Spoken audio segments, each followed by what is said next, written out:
ନମସ୍କାର ପ୍ରିୟ ଭକ୍ତଗଣ। ଯଦି ଆପଣଙ୍କ ଜୀବନରେ ବାରମ୍ବାର ଧନ ଅଟକି ଯାଉଛି, ପରିଶ୍ରମର ଫଳ ବିଳମ୍ବରେ ମିଳୁଛି ଏବଂ ମନ ସର୍ବଦା ଚିନ୍ତାରେ ରହୁଛି, ତେବେ ଆଜିର ଏହି ଜ୍ୟୋତିଷୀୟ ବିଶ୍ଳେଷଣ ଆପଣଙ୍କ ପାଇଁ ଅଟେ। ଆଜି ଆମେ ଗ୍ରହମାନଙ୍କ ଚାଲ, ଗୁରୁଙ୍କ ଶୁଭଦୃଷ୍ଟି ଏବଂ ମହାଦେବଙ୍କ କୃପାର ସଂକେତ ଆଧାରରେ ବୁଝିବା ଯେ ଆଗାମୀ ସମୟରେ ଆପଣଙ୍କ ପାଇଁ କେଉଁ କେଉଁ ନୂତନ ଅବସର ବନିପାରେ। ଭିଡିଓକୁ ଶେଷ ପର୍ଯ୍ୟନ୍ତ ଅବଶ୍ୟ ଦେଖନ୍ତୁ।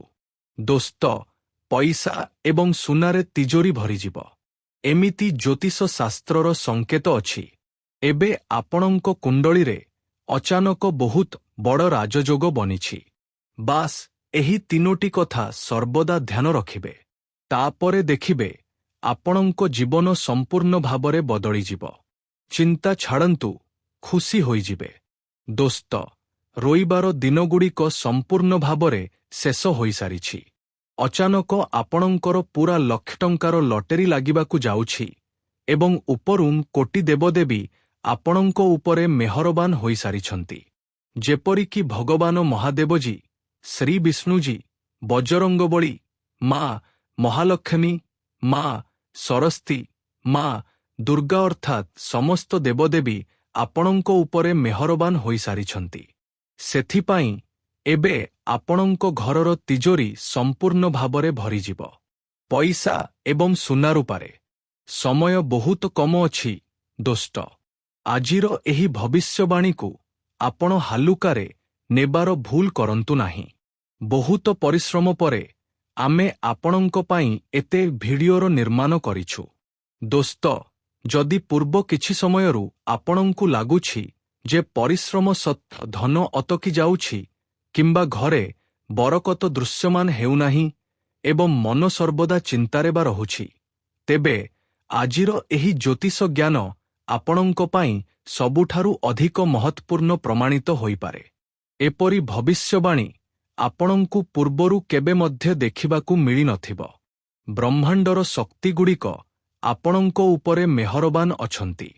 ସେଥିପାଇଁ ଆପଣଙ୍କ କୁଣ୍ଡଳୀରେ ଏତେ ବଡ଼ ରାଜଯୋଗର ନିର୍ମାଣ ହୋଇଛି। ଦୋସ୍ତ, ଜ୍ୟୋତିଷ ଶାସ୍ତ୍ର ଅନୁଯାୟୀ ଯେତେବେଳେ ଗୁରୁଙ୍କ ଶୁଭଦୃଷ୍ଟି, ଶୁକ୍ରର ବଳ, ସେହିପରି ଚନ୍ଦ୍ରଗ୍ରହର ସକାରାତ୍ମକ ସ୍ଥିତି ବଢ଼ିବାକୁ ଲାଗେ, ତେବେ ବ୍ୟକ୍ତିଙ୍କ ଜୀବନରେ ଧୀରେ ଧୀରେ ଧନ, ସମ୍ମାନ ଏବଂ ନୂତନ ଅବସର ଆସିବା ଆରମ୍ଭ ହୋଇଯାଏ। ସମୟ ବହୁତ କମ ଅଛି। ଦୋସ୍ତ, ଆଜିର ଏହି ଭିଡିଓକୁ ଆପଣ ଏକାନ୍ତରେ ଦେଖିବେ, କାରଣ ଏବେ ଆପଣ ଦିନକୁ ଦିନ ରାତିକୁ ଚଉଗୁଣା ତରକ୍କି କରିବେ। ଆପଣଙ୍କର ସମସ୍ତ ଅଟକି ରହିଥିବା କାର୍ଯ୍ୟ ବନିଯିବ ଏବଂ ଆପଣଙ୍କ ସ୍ୱପ୍ନ ମଧ୍ୟ ସତ ହୋଇଯିବ।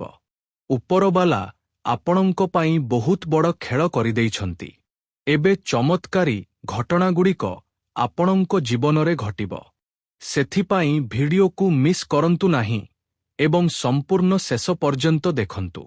କାରଣ ଦୋସ୍ତ, କୁହାଯାଏ ଯେ ଯେତେବେଳେ ମାନସିକ ଚିନ୍ତା କମ ହୁଏ, ସେତେବେଳେ ନିଷ୍ପତ୍ତିଗୁଡ଼ିକ ଭଲ ହୁଏ ଏବଂ ଅବସରଗୁଡ଼ିକ ମଧ୍ୟ ଅଧିକ ସ୍ପଷ୍ଟ ଦୃଶ୍ୟମାନ ହେବାକୁ ଲାଗେ। ଘଣ୍ଟା ଭିତରେ ଆପଣମାନେ ଧନବାନ ହୋଇଯିବେ, ଏମିତି ଗ୍ରହ ଗୋଚରର ସଂକେତ ଅଛି ଏବଂ ମୁଁ ମିଛ ମଧ୍ୟ କହୁନି। ଏହା ପଛରେ ମୁଁ ବହୁତ ଅଧ୍ୟୟନ କରିଛି, ଗ୍ରହ ଗୋଚରର ଯାଞ୍ଚ କରିଛି। ତେବେ ଯାଇ ଏହି ନିଷ୍ପତ୍ତିରେ ପହଞ୍ଚିଛୁ ଯେ ଏବେ ଆପଣଙ୍କର ଭଲ ସମୟ ଆସିବାକୁ ଯାଉଛି ଏବଂ ଖୁସିଗୁଡ଼ିକ ମନାଇବାର ପ୍ରସ୍ତୁତିରେ ଲାଗିଯାଆନ୍ତୁ, କାରଣ ଏବେ ଆପଣମାନେ ମାଲାମାଲ ହୋଇଯିବେ। ସେଥିପାଇଁ ଆମେ ଆପଣଙ୍କୁ କହୁଛୁ ଯେ ଚିନ୍ତା ଛାଡ଼ନ୍ତୁ, ନୂଆ ଶୁଭାରମ୍ଭ କରନ୍ତୁ, ଆଗକୁ ବଢ଼ନ୍ତୁ। ଯାହା ହୋଇଗଲା ତାହାକୁ ଭୁଲିଯାଆନ୍ତୁ, କାରଣ ଜ୍ୟୋତିଷରେ ଚିନ୍ତାକୁ ଚନ୍ଦ୍ରର ଅସ୍ଥିରତା ସହିତ ଯୋଡ଼ାଯାଏ ଏବଂ ଯାହା ଆପଣଙ୍କ କୁଣ୍ଡଳୀରେ ସଂକେତ ମିଳିଛି, ଏହା କୌଣସି ସାଧାରଣ ସଂକେତ ଆପଣଙ୍କ ପାଇଁ ନୁହେଁ। ଏବେ ଆପଣଙ୍କ ମନ ଯାହା ଅଛି ତାହା ଶାନ୍ତ ହେବ ଏବଂ ଆପଣଙ୍କ କାର୍ଯ୍ୟରେ ବହୁତ ଅଧିକ ସକାରାତ୍ମକ ପରିଣାମ ଦେଖିବାକୁ ମିଳିବ। ମନେ ରଖିବେ, ଚିନ୍ତା ଭବିଷ୍ୟତ ବଦଳାଇ ପାରେ ନାହିଁ, ବରଂ ଆପଣଙ୍କ ସ୍ୱାସ୍ଥ୍ୟକୁ ବିଗାଡ଼ିପାରେ।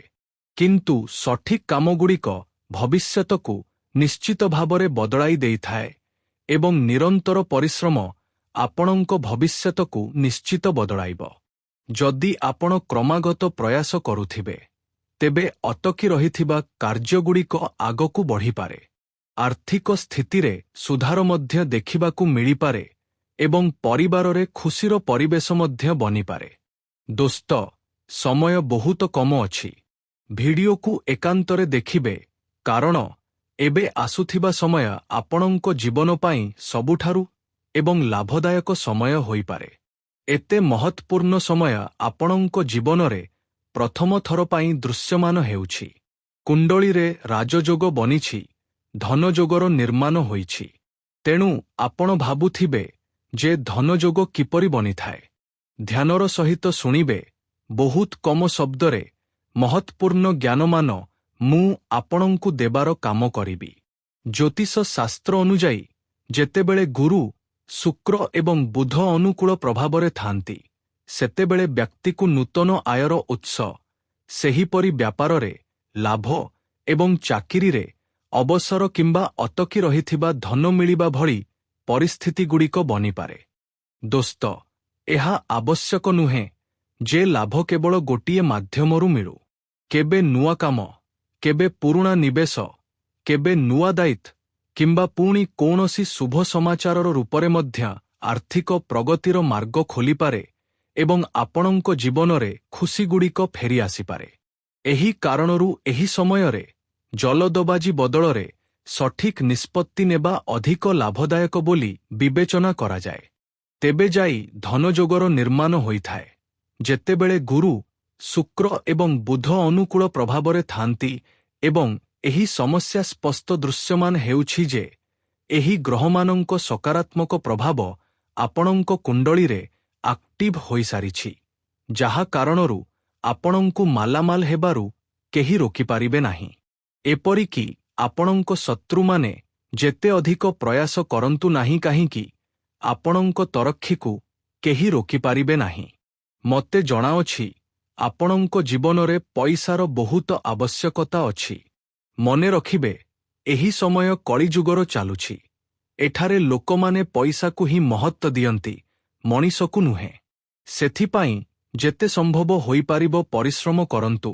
ନିଜ ସମୟକୁ ଏମିତି ହିଁ ବର୍ବାଦ କରନ୍ତୁ ନାହିଁ, କାରଣ ଯେଉଁ ଖୁସିଗୁଡ଼ିକ ଆପଣଙ୍କୁ ମିଳିବାକୁ ଯାଉଛି, ତାହା ଆପଣଙ୍କୁ ସମ୍ପୂର୍ଣ୍ଣ ଭାବରେ ମାଲାମାଲ କରିବା ପାଇଁ ହିଁ ଆସୁଛି। ଦୋସ୍ତ, ଆପଣଙ୍କ ଜୀବନରେ କିଛି ଏପରି ଲୋକମାନେ ଥିବେ ଯିଏ ଆପଣଙ୍କୁ ବର୍ବାଦ କରିବା ବିଷୟରେ ଚିନ୍ତା କରୁଥିବେ, ଆପଣଙ୍କୁ ତବାହ କରିବା ବିଷୟରେ ଚିନ୍ତା କରୁଥିବେ। ଏପରି ଲୋକମାନଙ୍କଠାରୁ ଆପଣଙ୍କୁ ଦୂରତା ବଜାୟ ରଖିବାକୁ ହିଁ ହେବ। ତେଣୁ ସମୟ ଥାଉ ଥାଉ ସମ୍ଭାଳି ଯାଆନ୍ତୁ। ଯେଉଁ ବ୍ୟକ୍ତି ଆପଣଙ୍କୁ ଥରେ ଧୋକା ଦେଇପାରେ, ଆପଣ ତାକୁ ମାଫ କରିଦିଅନ୍ତୁ, କିନ୍ତୁ ତା ଉପରେ କେବେ ମଧ୍ୟ ଦ୍ୱିତୀୟ ଥର ଭରସା କରନ୍ତୁ ନାହିଁ। କଳିଯୁଗର ନିୟମ ଅଛି, ଯେଉଁ ବ୍ୟକ୍ତି ଥରେ ଭରସା ଭାଙ୍ଗିପାରେ, ସେ ଆପଣଙ୍କର ପ୍ରତିଥର ଭରସା ଭାଙ୍ଗିପାରେ ଏବଂ ଏପରି ବ୍ୟକ୍ତିମାନଙ୍କ ସହିତ ରହିବା ଅର୍ଥାତ୍ ନିଜର କର୍ମକୁ ବର୍ବାଦ କରିବା ସହିତ ସମାନ ଅଟେ। ଆପଣ ବହୁତ ବଡ଼ ବଡ଼ ସ୍ୱପ୍ନ ଦେଖିଛନ୍ତି, ତାହାକୁ ସାକାର କରିବାର ଚେଷ୍ଟା କରନ୍ତୁ, କାରଣ ଆସୁଥିବା ସମୟ ଆପଣଙ୍କ ପାଇଁ କୌଣସି ସାଧାରଣ ସମୟ ରହିବ ନାହିଁ। ଆପଣଙ୍କ ଜୀବନ ପାଇଁ ସବୁଠାରୁ ଏବଂ ଲାଭଦାୟକ ସମୟ ହେବାକୁ ଯାଉଛି। ଆପଣଙ୍କୁ ସେହି ସମସ୍ତ ଖୁସିଗୁଡ଼ିକ ମିଳିବ ଯାହାର ଆପଣ ପ୍ରକୃତରେ ହକଦାର ଅଟନ୍ତି। ହଁ, ଦୋସ୍ତ, କୋଟି ଦେବଦେବୀଙ୍କ ଆଶୀର୍ବାଦର ଭାବ ଆପଣଙ୍କ ଉପରେ ଦୃଶ୍ୟମାନ ହେଉଛି।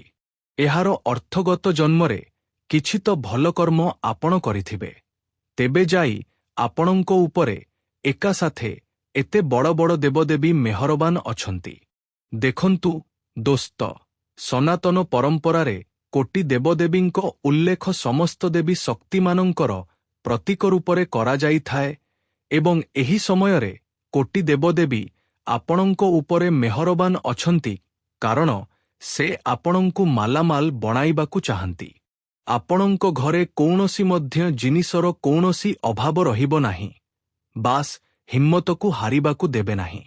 ଯେତେବେଳେ ବ୍ୟକ୍ତି ସତ୍ୟ, ସେବା, ଦାନ, ସଂଯମ ଏବଂ ଈଶ୍ୱର ସ୍ମରଣର ମାର୍ଗରେ ଚାଲିଥାଏ, ସେତେବେଳେ ତାକୁ ମାନସିକ ଶକ୍ତି ଆତ୍ମବିଶ୍ୱାସ ଏବଂ ସକାରାତ୍ମକ ଶକ୍ତି ପ୍ରାପ୍ତ ହୋଇଥାଏ।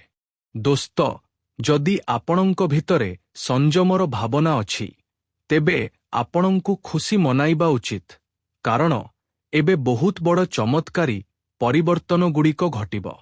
ଯଦି ଆପଣ ପ୍ରତିଦିନ ଶ୍ରଦ୍ଧାର ସହିତ ନିଜ ଇଷ୍ଟଦେବଙ୍କ ସ୍ମରଣ କରିବେ ଏବଂ ଭଲ କର୍ମ କରୁଥିବେ, ତେବେ କଠିନ ସମୟରେ ମଧ୍ୟ ଆଗକୁ ବଢ଼ିବାର ସାହସ ଆପଣଙ୍କୁ ମିଳିବ।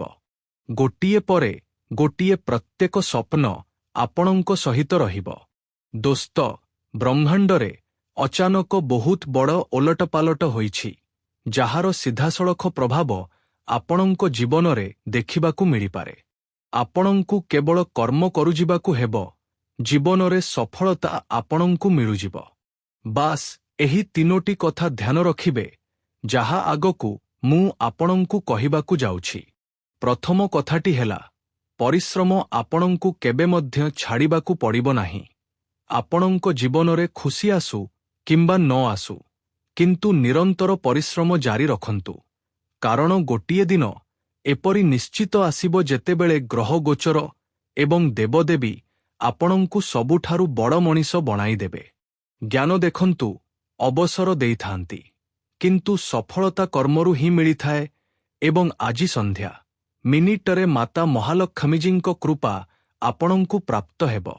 ଏହା ମଧ୍ୟ ଆପଣଙ୍କ କୁଣ୍ଡଳୀରେ ସ୍ପଷ୍ଟ ସଂକେତ ଦୃଶ୍ୟମାନ ହେଉଛି।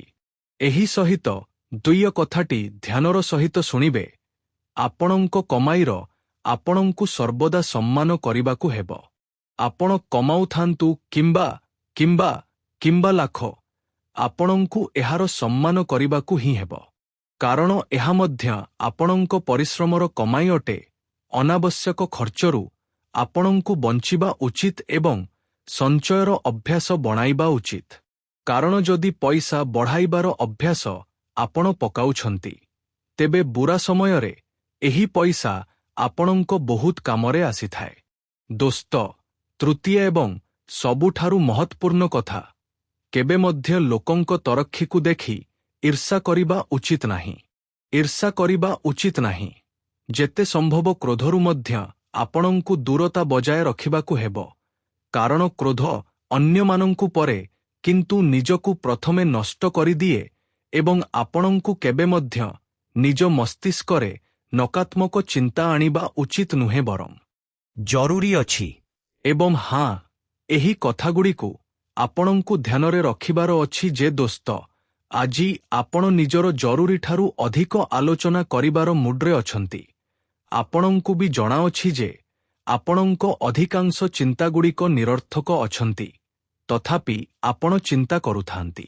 ଏହାର ଏକମାତ୍ର ସମାଧାନ ଏହା ଅଛି ଯେ ନିଜର କୌଣସି ସେକର୍ବିରୁ ନିଜର ଚିନ୍ତାଗୁଡ଼ିକ ବିଷୟରେ କଥା ହୁଅନ୍ତୁ, ଯିଏ ଆପଣଙ୍କୁ ସାହାରା ଦେଇପାରିବେ। ଏହା ପୂର୍ବରୁ ଯେ ଆପଣ ବିକଶିତ ଅନୁଭବ କରନ୍ତୁ, ଆପଣଙ୍କୁ କୌଣସି ବିଷଣୀ ବ୍ୟକ୍ତିଠାରୁ ପରାମର୍ଶ ନେବାର ଅଛି ତଥା ସ୍ୱାସ୍ଥ୍ୟ ଏବଂ କଲ୍ୟାଣ ରାଶିଫଳର କଥା କରାଯାଉ, ତେବେ ଦୋସ୍ତ, ବସିବାର ଭୁଲ ମୁଦ୍ରା କାରଣରୁ ଆପଣଙ୍କୁ ଆଜି ଘଡ଼ ତଥା କମର ଦର୍ଦର ଶିକାର ହୋଇପାରେ ଏବଂ ହଁ, ବ୍ୟାଟେରୀ ଦୋରାନରେ ନିଜ ମୁଦ୍ରାର ବିଶେଷ ଧ୍ୟାନ ରଖିବାର ଅଛି। ଏହା ପାଇଁ ଏକ କୋଷନ ମଧ୍ୟ ରଖିପାରନ୍ତି। ଆଜି ଆପଣଙ୍କ ଉର୍ଜା ଟିକିଏ କମ ହିଁ ଅଛି। ଏହାଦ୍ୱାରା ଘର ତଥା ଅଫିସରେ ମଧ୍ୟ ଆପଣଙ୍କ କାମ ପ୍ରଭାବିତ ହେବ। ଆଜି ଆପଣ ନିଜର ଦୈନିକ କାର୍ଯ୍ୟକ୍ରମରେ ଫିଟନେସ୍ ସମ୍ବନ୍ଧୀୟ କୌଣସି କାମ ସାମିଲ କରିବାକୁ ଚାହାନ୍ତି। ଏହା ବହୁତ ଭଲ କଥା। ପରିମାର୍ଗ କରନ୍ତୁ। ସହିତ ପ୍ୟାର ଏବଂ ସମଝ ରାଶିଫଳର କଥା କରାଯାଉ, ତେବେ ଦୋସ୍ତ, ଆଜି ଆପଣଙ୍କ ସାଥୀ ଆପଣଙ୍କୁ ଆଶ୍ଚର୍ଯ୍ୟଚକିତ କରିପାରେ। ହଁ, ଲାଲସା ଏବଂ ଏକାପନର ଆଜି ଅନ୍ତ ହେବ। ଆପଣ ନିଜ ସମ୍ପର୍କରେ ଗୋଟିଏ ପାଦ ଆଗକୁ ବଢ଼ିବାକୁ ଚାହାନ୍ତି, କିନ୍ତୁ ନିଜ ସାଥୀ ସହିତ ଏହି ବିଷୟରେ ବିଚାର ବିମର୍ଶ କରନ୍ତୁ, କାରଣ ଏହା ସଜା ଅଛି। ଜଲଦବାଜି କରିବାରୁ ଆପଣଙ୍କୁ ବଞ୍ଚିବାର ଅଛି, କାରଣ ଏହି ପ୍ୟାର ଆପଣଙ୍କୁ ନିଜ ପରିଶ୍ରମ ଏବଂ ଆଘାତ ପ୍ରୟାସମାନଙ୍କ କାରଣରୁ ମିଳିଛି। ହଁ, ଦୋସ୍ତ, ଆପଣ ବହୁତ ପ୍ରୟାସ କରିଛନ୍ତି, ତେବେ ଯାଇ ଆପଣଙ୍କୁ ଏହି ପ୍ୟାର ମିଳିଛି ତଥା ଆପଣଙ୍କ ସାଥୀର ଗୃଦ କିଛି ସାଜିସର ବାହି ମଧ୍ୟ ଆସୁଛି ସେଥିପାଇଁ ସାଥୀ ସହିତ କରାଯାଇଥିବା। ତେଣୁ ଆଜି କିଛି ପ୍ରମୁଖ ଭାଇ ପାଇଁ ଆପଣ ଯୋଜନା ବଣାଇବା ପାଇଁ ଯାଉଛନ୍ତି। କିନ୍ତୁ ଏହି ଖର୍ଚ୍ଚ ଉପରେ ଆପଣଙ୍କ ନଜର ରହିବ। ଆଜିର ଦିନ ବୃଦ୍ଧି ଯୋଜନା ବଣାଇବା ପାଇଁ ଏକଦମ ସଠିକ୍ ଅଛି ଏବଂ କିଛି କାମ ଯାହା କିଛି ସମୟରୁ ଅଧୁରା ଥିଲେ ସେଗୁଡ଼ିକୁ ପୂର କରିବା କେବେ ଉଚିତ ସମୟ ଅଛି। ଆଜି ଆପଣ ନିଜର ବଚତ ଏବଂ ପରିସ୍ଥିତିଗୁଡ଼ିକର ଏକ ପୂର ତାଲିକା ସହିତ ବସନ୍ତୁ ଏବଂ ସେଗୁଡ଼ିକୁ ବ୍ୟବସ୍ଥିତ କରନ୍ତୁ, କାରଣ ଆଜି ଆପଣଙ୍କୁ ଶୁଭ ସମାଚାର ମଧ୍ୟ ମିଳିପାରେ, କାରଣ ଆପଣଙ୍କ କୁଣ୍ଡଳୀରେ ସମୟ ରାଜଯୋଗ ବନିଛି। ତେବେ ଆପଣଙ୍କୁ ଫାୟଦା ହେବାର ଗ୍ୟାରେଣ୍ଟି, ଲାଭ ତ ଆପଣଙ୍କୁ ହେବ, ପରିଶ୍ରମ ତ ଶେଷ ହେବ, ବାସ୍ ଧୈର୍ଯ୍ୟ ରଖିବେ। ସେହି ଦିନ ଦୂର ନୁହେଁ ଯେତେବେଳେ ଆପଣ ଖୁସିରେ ନାଚିବା ଶୁଭାରମ୍ଭ କରିବେ। ଏହି ସହିତ ମୁଁ ଆପଣଙ୍କୁ କହିବାକୁ ଚାହିଁବି ଯେ ଦୋସ୍ତ, ଆଜିର ଦିନ ଏପରି କାମ କରିବା ପାଇଁ ବେହତରିନ ଅଛି ଯେଉଁଗୁଡ଼ିକୁ କରିକି ଆପଣ ନିଜ ବିଷୟରେ ବହୁତ ଭଲ ଅନୁଭବ କରନ୍ତି। ହଁ, ଆଜି ଆପଣ ନିଜର ଧନ ଧାର୍ମିକ କାର୍ଯ୍ୟଗୁଡ଼ିକରେ ମଧ୍ୟ ଲଗାଇ ପାରନ୍ତି, ଯେପରି ଆପଣଙ୍କୁ ବହୁତ ଅଧିକ ମାନସିକ ଶାନ୍ତି ମିଳିବାର ପୂର୍ଣ୍ଣ ସମ୍ଭାବନା ଅଛି। ଏହି କଥାକୁ ବୁଝିବାର ଅଛି ଯେ କ୍ରୋଧ ଛୋଟ ପାଗଳପଣ ଅଛି ଏବଂ ଏହା ଆପଣଙ୍କୁ ଭାରି ନୋକସାନ ମଧ୍ୟ କରିପାରେ ଏବଂ ବହୁତ ଅଧିକ ଗାତରେ ଢକେଇପାରେ। ଆଜି ଆପଣଙ୍କୁ ଅନୁଭବ ହେବ ଯେ ଆପଣଙ୍କ ମେହବୁବ ଆପଣଙ୍କୁ କେତେ ଭଲ ପାଏ। ନିଜ କାର୍ଯ୍ୟ କୁଶଳତା ବଢ଼ାଇବା ପାଇଁ ନୂତନ ତକନିକର ସାହାରା ନିଅନ୍ତୁ। ଆପଣଙ୍କ ଶୈଳୀ ଏବଂ କାମ କରିବାର ନୂତନ ଅନ୍ଦାଜ ସେହି ଲୋକମାନଙ୍କ ଭିତରେ ଦିଲଚସ୍ପି ପଇଦା କରିବ ଯାହା ଆପଣଙ୍କ ଉପରେ ନିକଟତରରୁ ଗୌର କରନ୍ତି। ଖାଲି ବାତ୍ରେ ଆପଣ କୌଣସି ଫିଲ୍ମ ଦେଖିପାରନ୍ତି ଏବଂ ଏହି ଫିଲ୍ମ ଆପଣଙ୍କୁ ପସନ୍ଦ ଆସିବ ନାହିଁ ଏବଂ ଆପଣଙ୍କୁ ଲାଗିବ ଯେ ଆପଣ ନିଜର କିମତି ବାତ ଜୟ କରିଦେଇଛନ୍ତି। ସାଦିସୁଦା ଜୀବନର ନଜରିଏରୁ ଏହି ଦିନ ବହୁତ ଶାନଦାର ରହିବ। ଗୋଟିଏ ଉପାୟ ଅଛି ଆପଣଙ୍କ ପାଇଁ ଭୈରବ ମନ୍ଦିରରେ ଦୁଧ ଚଢ଼ାଇବା ଦ୍ୱାରା ଫ୍ୟାମିଲି ଲାଇଫରେ ଖୁସିଗୁଡ଼ିକ ବଢ଼ିଥାଏ। ଦେଖନ୍ତୁ ଦୋସ୍ତ, ଆପଣ ସ୍ୱାସ୍ଥ୍ୟରେ ଧ୍ୟାନ ଦେଉଛନ୍ତି, ଏହା ବହୁତ ଭଲ କଥା। ତେବେ ସ୍ୱାସ୍ଥ୍ୟର ମାମଲାରେ ଆମେ ଆପଣଙ୍କୁ 5ରୁ 5 ଷ୍ଟାର ଦେବାକୁ ଚାହିଁବୁ। ସହିତ ଧନ ସମ୍ପତ୍ତିର ମାମଲାରେ ବି ଆମେ ଆପଣଙ୍କୁ 5ରୁ 5 ଷ୍ଟାର ଦେବୁ ଏବଂ ପରିବାରର ଲୋକମାନେ ସମର୍ଥନ କରିବେ। ପ୍ରେମ ଅଧିକ ରହିବ, ବ୍ୟାପାର ବହୁତ ଖୁବ୍ ଚାଲିବ, ବୈବାହିକ ଜୀବନ ପୂର୍ବଠାରୁ ବେହତରିନ ହେବାକୁ ଯାଉଛି। କୌଣସି ମିଳିକି ଅଛି ତ ଏବେ ଆପଣଙ୍କ ପାଇଁ ଭଲ ସମୟର ନିର୍ମାଣ ହୋଇସାରିଛି।